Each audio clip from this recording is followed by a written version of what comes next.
দুই ম্যাচে দুই জয়ে আগে থেকেই নিশ্চিত ছিল রাউন্ড অফ 32। যে গ্রুপে নিজেদের শেষ ম্যাচে মোমেন্টাম ধরে রাখতে এদিন নিয়ম রক্ষার ম্যাচে জর্ডানের বিপক্ষে মাঠে নামে আর্জেন্টিনা, যেখানে বল পায়ে আরও একবার নান্দনিক ফুটবল উপহার দেয় লিওনেল স্কালোনির শিষ্যরা। শেষ পর্যন্ত ম্যাচের ফলাফল কি হলো, বল পায়ে কারাই বা ছড়ালো মুগ্ধতা, সবকিছু রাদ্যবান্ধ থাকছে রিপোর্ট। চলমান বিশ্বকাপে বল পায়ে দুর্দান্ত ছন্দে রয়েছে আর্জেন্টিনা। যে গ্রুপে নিজেদের প্রথম দুই ম্যাচে যেখানে দারুণ দুটি জয় পেয়েছে বর্তমান চ্যাম্পিয়নরা, গ্রুপ পর্বে নিজেদের শেষ ম্যাচে তাই একাদশে বেশ কিছু রদবদল আনেন কোচ লিওনেল স্কালোনি, যেখানে লিওনেল মেসিকে ছাড়াই শুরুর একাদশ সাজান দিগ্বিজয়ী এই কোচ। তবে জর্ডানের বিপক্ষে দিন মেসিকে ছাড়াই দুর্দান্ত নৈপুণ্য দেখাতে থাকে আলবিসেলেস্তারা। ফলস্বরূপ ম্যাচের মাত্র 6 মিনিটেই জিওভানি লো সেলসো গোল করে মাঠে উপস্থিত আর্জেন্টাইন সমর্থকদের উল্লাসে মাতান। তবে সাইড রেফারি এ সময় অফসাইডের পতাকা উত্তোলন করলে আকাশী নীলদের সেই আনন্দের ভাটা পড়ে। আর ম্যাচের 17তম মিনিটে নিজেদের অর্ধে ডি বক্সের সামান্য বাইরে লো সেলসোকে ফেলে হলুদ কার্ড দেখেন মোহাম্মদ আবু তাহা।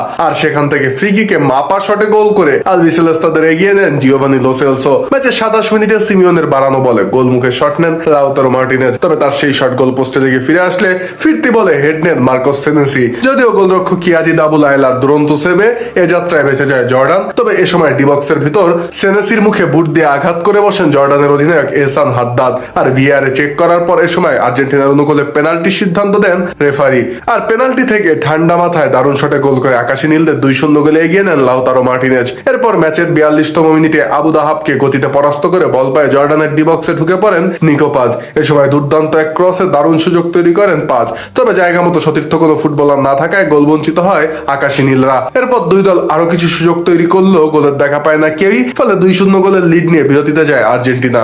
আর বিরতি থেকে ফিরে আক্রমণের ধার বাড়ায় আর্জেন্টাইনরা। ফলস্বরূপ ম্যাচের 48তম মিনিটে দারুণ এক সুযোগ তৈরি হয় লাউতারো মার্টিনেজের জন্য। সেখান থেকে লাউতারো ব্যর্থ হলে বল পেয়ে জালে বল জড়ান লো সেলসো। তবে আবারও অফসাইডে বাতিল হয় সেই গোল। এরপর ম্যাচের 51তম মিনিটে দারুণ সুযোগ পেয়েও জর্ডানকে গোল বঞ্চিত করেন আল তামারি। তবে 4 মিনিট পর ম্যাচের 55 মিনিটে সেই তামারির গোলেই ব্যবধান কমায় জর্ডান। এ সময় অধিনায়ক এহসান হাদ্দাদের অ্যাসিস্টে প্রতিপক্ষ ডিফেন্ডার নিকোলাস ওতামেন্ডির অসাবধানতার সুযোগ নিয়ে গোল করেন জর্ডানের এই মিডফিল্ডার। আর গোল হজম করেই লো সেলসো, নিকো পাজ ও লাউতারো মার্টিনেজকে উঠিয়ে থিয়াগো আলমাদা, অ্যালেক্সিস ম্যাকঅ্যালিস্টার ও লিওনেল মেসিকে মাঠে নামান কোচ লিওনেল স্কালোনি। আর মাঠে নেমে আক্রমণ চালায় ম্যাকঅ্যালিস্টার। এ সময় তাকে ডি বক্সের বাইরে ফেলে দিয়ে হলুদ কার্ড দেখেন জর্ডানের সেন্টার ব্যাক ইয়াজান আবু আল আরব। আর ফ্রি কিক থেকে বাঁকানো শটে এ সময় আশা জাগান লিওনেল মেসি। তবে গোল মুখে তার সেই শট অল্পের জন্য লক্ষ্যভ্রষ্ট হলে হতাশায় ডোবেন আর্জেন্টাইন সমর্থকেরা।